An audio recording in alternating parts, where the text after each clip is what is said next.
Hello সবাইকে, সবাই কেমন আছেন? আশা করি সবাই ভালো আছেন। আমি আজকে যে জায়গাটিতে দাঁড়িয়ে আছি, আমার পেছনে পাহাড় দেখতে পাচ্ছেন, সাথে নদী আছে। আর এই নদীর নাম হচ্ছে গিয়ে ধলাই নদী। আমি এখন দাঁড়িয়ে আছি সিলেটের কোম্পানিগঞ্জ উপজেলার ভুলাগঞ্জের সাদা পাথরে।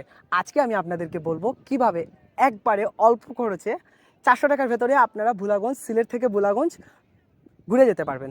তো ভিডিওটা শেষ পর্যন্ত দেখবেন, আপনাদের কাছে ভালো লাগবে আশা করছি।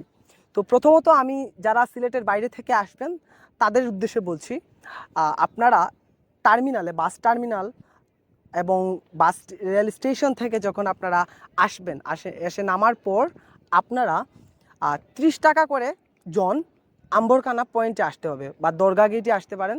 দরগা গেট এসে হজরত শাহজালালের দরগা গেট বলা হয়, সেখানে আসতে পারেন। সেখানে আসার পর আপনারা এখান থেকে আপনারা টোর দিতে পারেন। এখন কথা হচ্ছে কি, আপনারা যদি সকালে আসেন তাহলে ভালো, আর যদি সন্ধ্যা হয়ে যায় বা বিকালের দিকে আসেন তাহলে কোম্পানিগঞ্জ আপনাদের আসতে লেট হয়ে যাবে। আমি আপনাদের সাজেস্ট করব না, বাট সকাল সকাল বের হতে হবে আপনাদের সিলেট থেকে, যদি আপনারা সহজভাবে টোর দিতে চান। তো যখন আম্বরখানা আসবে, আম্বরখানা আসার পর এখানে আসার পর অনেক হোটেল আপনারা পেয়ে যাবেন। সস্তা হোটেল পাবেন, কোনো সমস্যা নেই, ভালো হোটেলও আছে সেখানে আম্বরখানাতে। তো আম্বরখানা পয়েন্ট থেকে আপনারা কিছু সামনে এগুলোই পাবেন বিআরটিসির বাস, যেখানে ভাড়া নির্ধারণ করা আছে 75 টাকা করে পার পারসন। আপনারা 75 টাকা করে ভুলাগঞ্জ সাদা পাথরে আসতে পারেন, এবং সেখান থেকে আপনারা যেখানে এসে বাস থামাবে, যদি আমি আরেকটা জিনিস বলি, সেখানে আপনারা চাইলে রিজার্ভও আসতে পারেন, এটা আপনাদের পার্সোনাল বিষয়। আমি 400 টাকার ভেতরে কীভাবে ঘুরে যেতে পারেন এই বিষয়টা আমি আপনাদেরকে শেয়ার করছি। তারপর আপনারা আম্বরখানা থেকে 75 টাকা করে আসতে পারেন বাসে, এবং সিএনজিতে করে যদি আসেন তাহলে আপনাদের জনপ্রতি 80 টাকা করে পড়বে আর কি। তো আপনাদের উপর ডিপেন্ড করে আপনারা কিসে আসবেন। আই থিঙ্ক আমি যদি সাজেস্ট করি তাহলে বাসে আসলেই ভালো, কারণ সুবিধা ভালো। এর পরবর্তীতে আপনারা যখন বাস এসে যেখানে থামবে সেখান থেকে আপনাদের নৌকা ভাড়া করে আসতে হবে। এখানে একটা কথা বলি, নৌকায় 8 জন করে নৌকা নিয়ে আসে সাদা পাথর মেন স্পটে।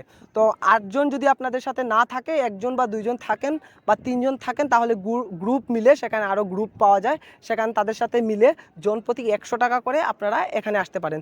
আসা যাওয়া 100 টাকা নৌকা ভাড়া, তাহলে কত হলো? 175, আর এদিকে 100। আর যাওয়ার সময় আপনাদের গাড়ি ভাড়া আরও লাগবে। এর ভেতরে যদি খাওয়া দাওয়া থাকে তাহলে ওটা অন্য বিষয়। আপনাদের আই থিঙ্ক 175 টাকা আপনারা আসতে পারবেন। যাওয়ার সময় আপনাদের আরও 80 টাকা লাগবে বাসে বা সিএনজিতে, বা যে কোনো কিছুই যান, 80 টাকার ভেতরে হয়ে যাবে আপনাদের সিলেট পর্যন্ত।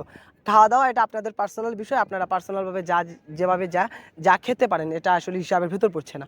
বাট 400 টাকার ভেতরে 400 টাকা লাগছেও না আপনাদের, এর ভেতরে আপনাদের কভার করে এই সাদা পাথর ঘুরে যেতে পারবেন।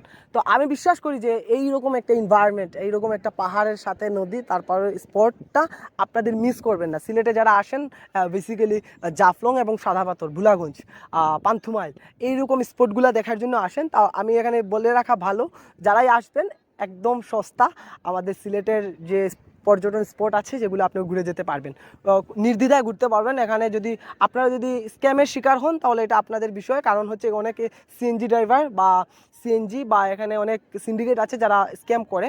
যদি বাইরে থেকে আসেন তাহলে আমি যদি বলি, আপনাদের খুব সহজে আপনারা আসতে পারবেন। সিএনজি সব যে খারাপ তা না, অনেকেই ভালো আছে, তারা রিজার্ভ নিলেও আসতে পারেন। রিজার্ভের ভাড়াটা ডিপেন্ড করে আপনার 80 টাকা করে যদি জন হয়, তাহলে আপনারা 5 জনের ভাড়া হিসাব করে 100 বা 200 টাকা বেশি দিয়ে নিয়ে আসতে পারেন।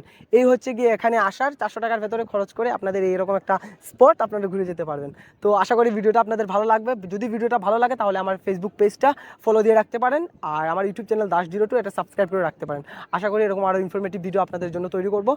ভালো থাকবেন, দেখা হবে অন্য কোনো ভিডিওতে। ধন্যবাদ সবাইকে।